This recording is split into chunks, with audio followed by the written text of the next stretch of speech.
Making an octopus with one of these polka dot balloons or an agate for the head definitely makes it a lot cooler, and people will be asking for it more.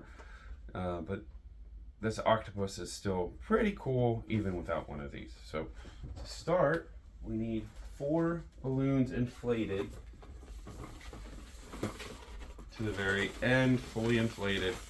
And these can be any colors you want, really. I like to use at least one of the same colors I'm using on the head, and then if you wanted to, you could use different colors for the other legs too.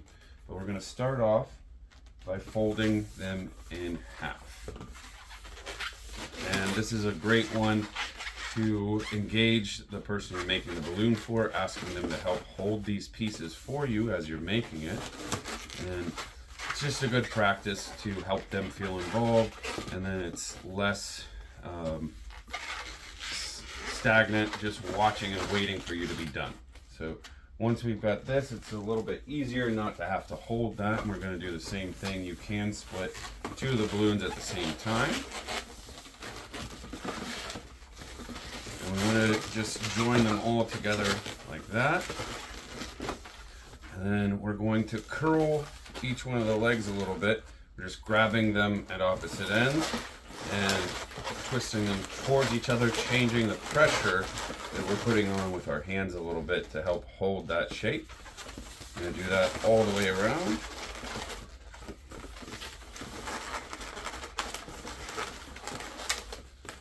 So all I'm doing when I'm doing that is grabbing it at both ends and then squeezing and changing the pressure that I'm applying, and that helps hold that shape a little bit better than just kind of bending it.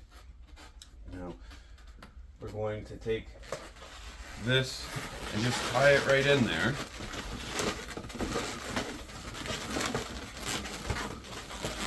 And people are going to be very happy with that, so you could even draw a smiley face right on there.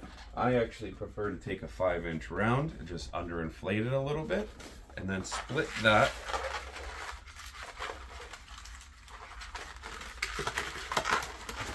Twist it around and then add that in like that. And draw some very big pupils on there.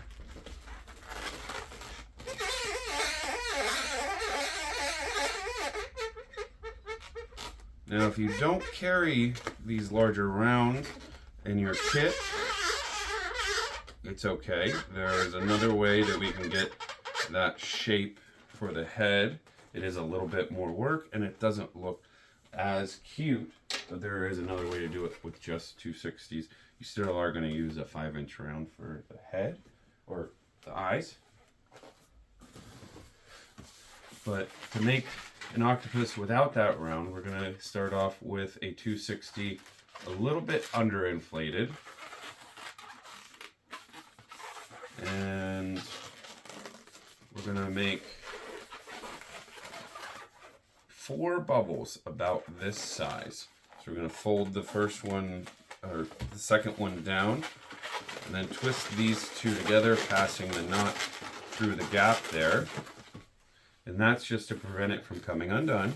And we're going to fold this back up and twist it around to get it about the same size. And then our 4th bubble is going to come back down. We're going to use that knot to help secure it. We're going to twist that around and pass it through again. Now what we have left over here should be enough to fit around, and then leave a little bubble at the end to twist that through securely.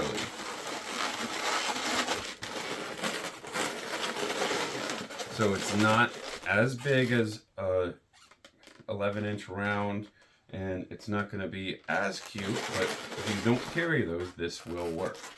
And we just take 4 balloons again.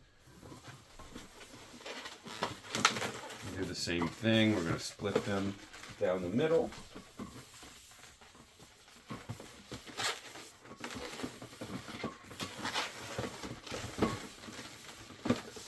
And shape them again, just grabbing one end and then the other end and kind of forcing the air back and forth between my hands by squeezing and letting go.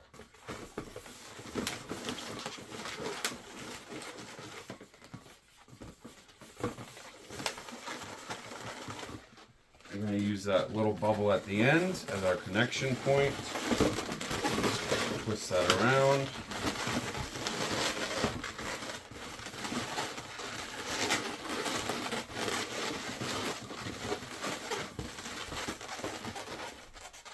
Then we're going to take a 5-inch round and keep it a little bit soft so you can fully inflate it, shrink it down a little bit to about that size, and then it's less likely to pop when we're splitting it in half like that. I'm going to take that and just twist it in. Same thing again, we're just going to draw some large pupils on there.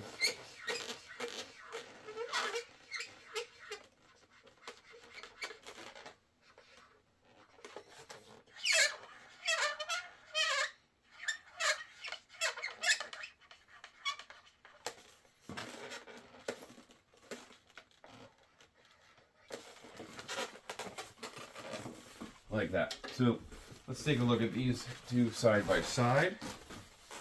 So you can see this one does look a lot cuter, but you just don't have those. This does work too.